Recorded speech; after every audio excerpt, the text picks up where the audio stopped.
વાત સૂર્યોદય ને સૂર્યાસ્ત વચ્ચેનો સમય આ અત્યારે આમ જોતો છે. તમને એવું થતું હશે કે સૂર્યાસ્તને થોડો જોવાનો હોય, પણ નવી પેઢી તો સૂર્યાસ્તને જ જોવે છે, કારણ કે સૂર્યોદય વખતે તમે બધા સૂતા હોઈએ ને એટલે. પણ આમ જુઓ તો હવે તમે બધા ક્યાંક એવા સમય આવે છે, તમે તમારો સૂર્યોદય જોઈ લીધો, મધ્યાહને તમે સુંદર જીવન જીવી લીધું, અને હવે ક્યાંક આપણા સૌની, તમારા સૌની સાંજ પડવાની છે. તુલસીભાઈ વાત કરતા હતા ત્યારે મને બહુ જ એવું થયું કે એમણે એમ કીધું કે 131 વર્ષના થાય, બા આટલા વર્ષના થાય, અને એમણે એવો સંકલ્પ લીધો છે કે 40 વર્ષમાં 400 વર્ષનું કામ થાય. તો સાહેબ 400 વર્ષ ચાલે એટલું કામ તો એમણે અત્યાર સુધી કરી નાખ્યું છે, એટલે 4000 વર્ષનો સંકલ્પ કરો.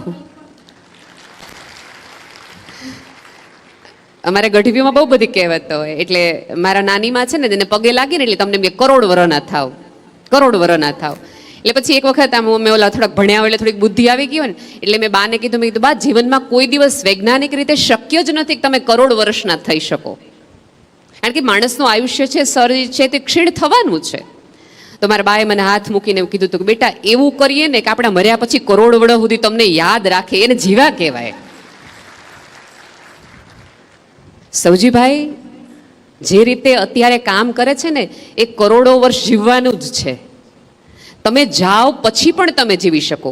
એ જે તળાવનું મેં પહેલી વખત પૂજ્ય મોરારી બાપુના મોઢેથી એમની આ તળાવવાળી કથા સાંભળી હતી ત્યારે મને એવું થયું હતું કે સાહેબ જે તળાવનું પાણી તમે પીવાના નથી, જે તળાવની હવા તમે લઈ શકવાના નથી, એ તળાવ બાંધવા માટે તમને આટલી બધી ખેવ ના થાય. શું કામ? તો કે આવતી પેઢી, આવતી સભ્યતા પોતાની તરસ छिपाવી શકે.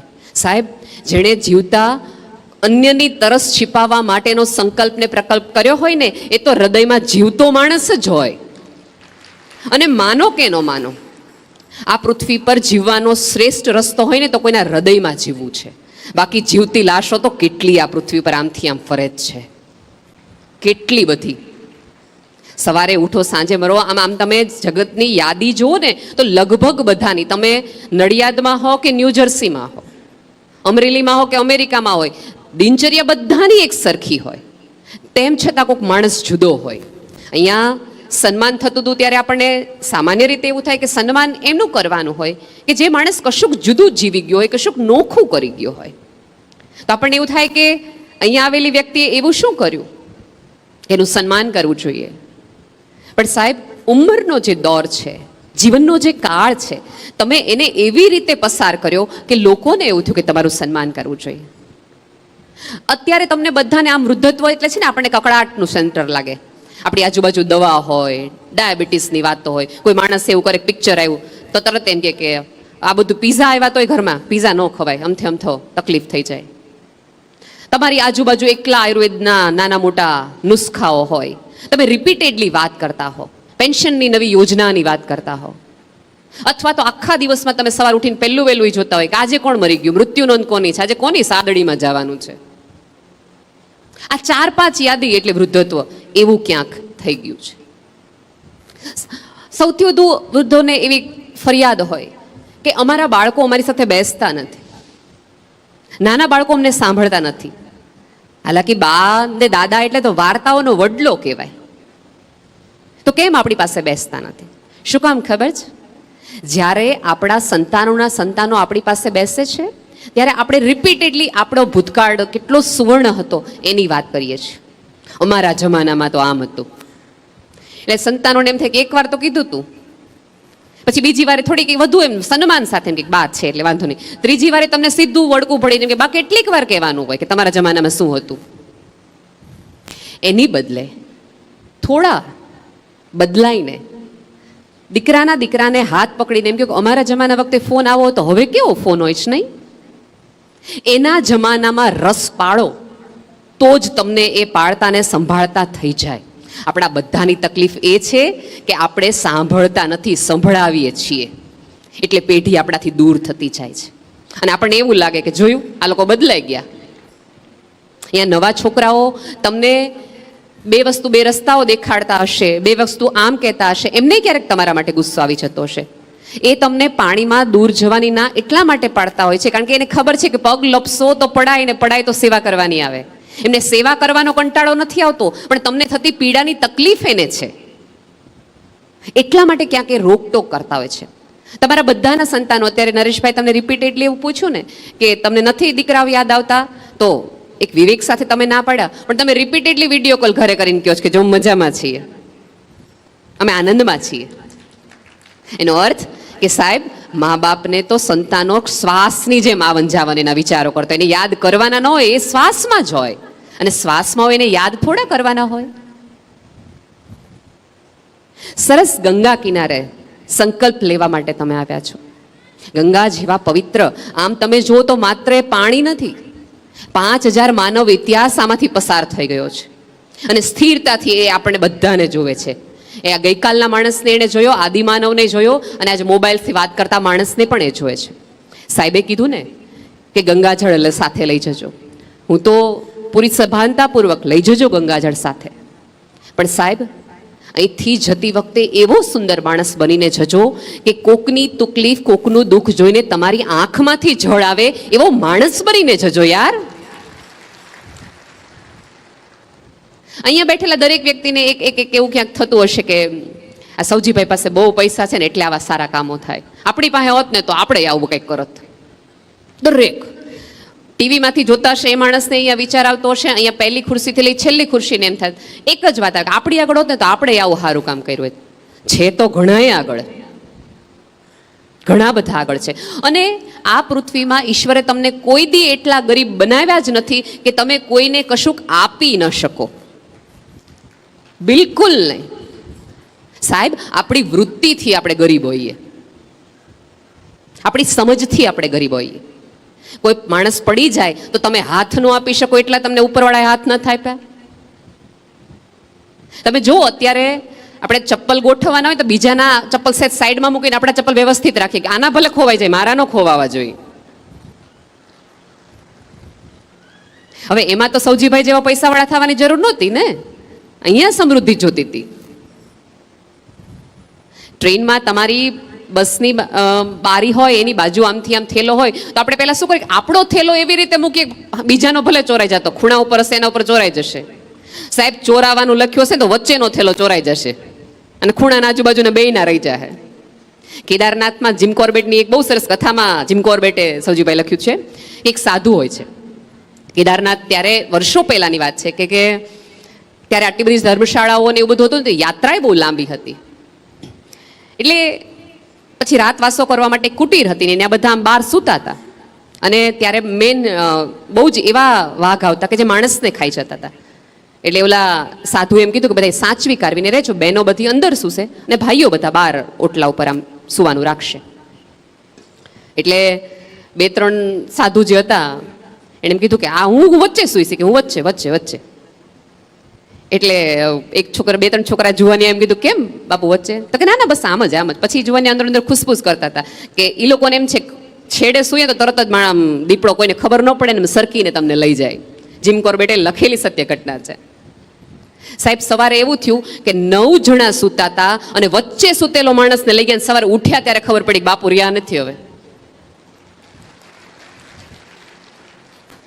લઈ જવાનું, ગુમાવી જવાનું જો તમે અહીંયા લખાવીને લાવ્યા હો ને દોસ્ત, તો જગતમાં કોઈ સત્તા એવી બની નથી તમે મારાને તમારાથી છુપાવી શકો. જે ઉપર સીસીટીવી કેમેરા લગાવ્યા ને ત્યાંથી છુપાવવાનું તો બન્યું જ નથી, શક્ય જ નથી. કેમ એમને તમને કેમ ગંગા કિનારે લાવવાનો જ વિચાર આવ્યો? એમને તો વિશ્વના કેટલા બધા દેશોમાં ભારત તમને ઈચ્છે ત્યાં બતાવી શકે એમ છે, પણ એ ઈચ્છે છે કે આ કિનારો એવો છે કે જે માણસને બદલાવી નાખવાની ક્ષમતા રાખે છે. આ પાણી માત્ર નાહવા માટે નથી, બદલાવવા માટે છે દોસ્ત. મને જ્યારે જ્યારે કોઈ એવું કહે ને કે ગંગામાં તમે નાહો તો તમારા પાપ ધોવાય, ત્યારે મને હંમેશા એક એવો વિચાર આવે કે ધોવાતા હશે, શાસ્ત્રોમાં લખેલી આજ સુધીની કોઈ વાક્ય ખોટું નથી હોતું, પણ એકચ્યુઅલી પાપ કયા ધોવાના છે ખબર છે?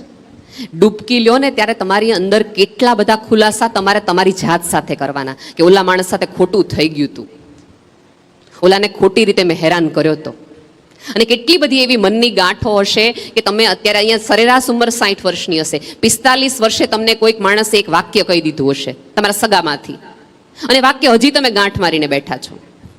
હજી એ માણસને તમે મળો ત્યારે એ જ રીતે બોલું, તે દી મને કેવું કીધું તું, જોઈ લેજે હવે. જૂના ચશ્માથી જ, સાહેબ ગંગા કિનારે આવ્યા છો તો એવી બધી ગાંઠ ખોલીને જજો. અમથી એકાદ ગાંઠ તમને એકાદ ફેરો લેવડાવશે ને એકાદ જન્મ લેવડાવશે. ગાંઠ ખોલી નાખો. ડૂબકી લ્યો ને ત્યારે અંદર જવાનું હોય અને ક્ષણવાર માટે તમને મૂંઝારો થાય અને તરત તમે બહાર આવી જાઓ. અહીંયા આંખ બંધ કરો, ધ્યાન કરો, ત્યારે તમને વિચાર શું કામ આવે છે ખબર છે? મન ઓલું ઉકળી પડે છે, તમારી અંદરથી પ્રશ્નો આવે છે. અને સાહેબ આપણે આપણી જાતને 62 વર્ષે એવું બનાવી ન શક્યા કે આપણે આપણી સાથે જ રહી શકીએ. એ તો કેવું કહેવાય? અહીંયા નરેશભાઈ વારે ઘડીએ રિપીટેડલી બેઠા હતા કે પતિ પત્ની સાથે બેસજો, પતિ પત્ની સાથે બેસજો. કાલ સૌજીભાઈ મને સરસ વાત કરી, મને તો એટલી બધી વાત કરી, મને એમ થયું રાત્રે જ હું ફેસબુક ઉપર આ ઘટના લખી નાખું. મેં કીધું ના તો વિસ્તારથી લખવા જેવી વાત છે. એ કે નેહલબેન અમે 60-62 વર્ષે તે પતિએ પત્નીને હગ નહોતું કર્યું, વાલ નહોતો કર્યો, એટલે અમે એને કીધું કે વાલ કરો. મને કોઈ દી નથી સમજાણું કે આપણી પત્નીને પ્રેમ કરવામાં શરમ છે નહીં આવે. કોકની હોય તો આપણે વિચાર આવવો જોઈએ કે કોકનીને પૂછીએ તકલીફ થાય, કોઈ ધોટા ધીંગાણા થાય. પોતાની પત્નીને પ્રેમ કરવા માટે આટલી બધી શરમ છે નહીં. તમે જો બે માણસ ઝઘડતા હોય ને, અહીંયા ગંગા કિનારે 2 જણા ઝઘડતા હોય તો આપણે 4 જણા ટોળું વળીને જોવા જાય અને સેજે આપણને તકલીફ ન થાય, એનું ઝઘડવું ન થાય. કદાચ મારામારી થાય તો આપણે એમ કહીએ દાદા બહુ ગુસ્સાવાળા લાગે છે. પણ દાદાએ જો દાદીનો હાથ પકડ્યો હોય તો આપણે સેજે આ ઉંમરે છૂટ્યું નહીં હો હજી. અને આવું સાંભળો ને ત્યારે એવા વ્યક્તિઓને બહુ પ્રેમથી કહેવું જોઈએ કે દોસ્ત જીવનમાં એવું જીવ્યું હોય ને કે હાથમાંથી કશું છૂટે જ નહીં. આ પૃથ્વી પર છોડવા જેવું કશું છે જ નહીં. હા, આપણને પકડવાની એ બધી ના છે. મોક્ષ માટે આપણને એવું કીધું છે કે તમે જેટલું છોડશો એટલું. મોહ છોડવાનું કીધું તો વસ્તુઓ, વ્યક્તિઓ, સંબંધો છોડવાનું કીધું જ નથી. અને અમુક લોકો મોહની વાત કરે ને તો મને એમ થાય કે યાર તમે 2 ખવાર હારનું તમાકુ નથી છોડી શકતા, મોહમાં યા હું છોડી શકવાના હતા. નાની વાતથી તો શરૂઆત કરો, પછી મોટા તરફ જજો.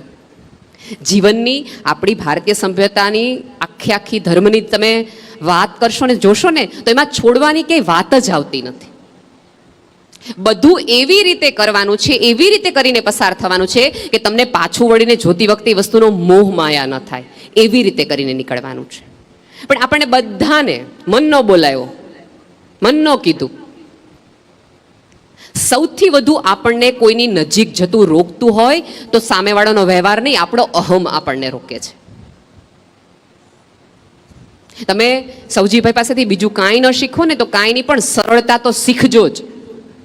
કોઈ પણની સાથે વાત કરતા હોય તો તમને નજરથી એમ તમને કહી દે કે મેં તમને નોટિસ કર્યા.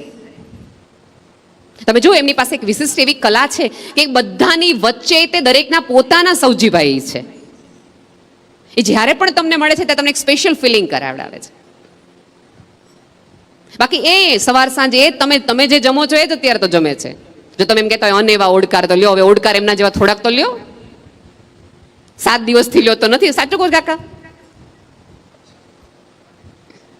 કેમ આપણાથી એ થતું નથી? વૃદ્ધત્વની મારી સાદી વ્યાખ્યા છે, તમે કામ કરવાનું બંધ કરો ને એટલે તમે વૃદ્ધ થાવ. વૃદ્ધ થાવ એટલે કામ કરવાનું બંધ કરી નાખવાનું એવી જરાય જરૂરી નથી, જરાય નહીં. અમિતાભ, નરેન્દ્ર મોદી, સૌજીભાઈ ઉંમર જોઈ લ્યો. આપણા જેટલા જ કલાકો મળે છે, આપણા જેટલું જ જીવે છે, બેશુમાર જીવે છે. સાહેબ જે દિવસે તમે બીજા માટે જીવવાનું શરૂ કરી દો ને પછી તમારા કામ ઉપરવાળો જ કરે. પછી એ તમારા સ્વાસ્થ્યનું ધ્યાન એ રાખે. 100% ગૌરીભાભી જમતી વખતે ધ્યાન રાખતા જ હશે જમવાનું, પણ અમુક ધ્યાન એ રાખે. તમે કોકનું રાખો તે તમારું રાખે, એ સાદી દલીલ છે. મને બહુ જ આનંદ છે, કારણ કે સૌથી વધુ મહત્વનું મારી માટે એ લોકો છે કે જેમને મને એમણે સરસ વાક્યો કીધા છે કે આને શ્રવણ અમે કહીએ છીએ, આને અમે રાધા કૃષ્ણ કહીએ છીએ. ક્યાંક ને ક્યાંક જેમને સંતાનો નથી એમને સૌથી વધુ પીડા હશે, અફસોસ હશે, ક્યાંક ફરિયાદ પણ ઈશ્વર સાથે હશે કે બધાને બધું દીધું, અમને બધું જ આપ્યું, તેમને આ ન આપ્યું. પણ જેમને સંતાનો નથી ને એમને હું 2 હાથ જોડીને એક રિક્વેસ્ટ કરવા માગું છું કે ઈશ્વરનો એ રીતે હવે આભાર માનતા થાવ, કારણ કે તમને એ નાની જવાબદારી નહીં પણ વિશ્વની મોટી જવાબદારી માટે તમને મોકલી રહ્યા છે કે તમે એક સંતાનો નહીં, તમારી આજુબાજુના બીજા 100 સંતાનોને પોતાના સંતાનો કરો. સાહેબ, એક બાળક દત્તક લેવું ને એ બહુ મોટી ઘટના નથી, પણ એક વિચારને, એક કાર્યને, એક સમજને દત્તક લેવી એ મોટી વસ્તુ છે. એ તમારા વર્ષો પછી પણ ચાલે. મારે સંતાનો નથી, પણ 220 મંદબુદ્ધિ દીકરા દીકરીઓને મેં દત્તક લીધા છે. હું જ્યારે પણ એમની વાત કરું છું ત્યારે મારા છોકરા આમ, મારા છોકરાઓ આમ.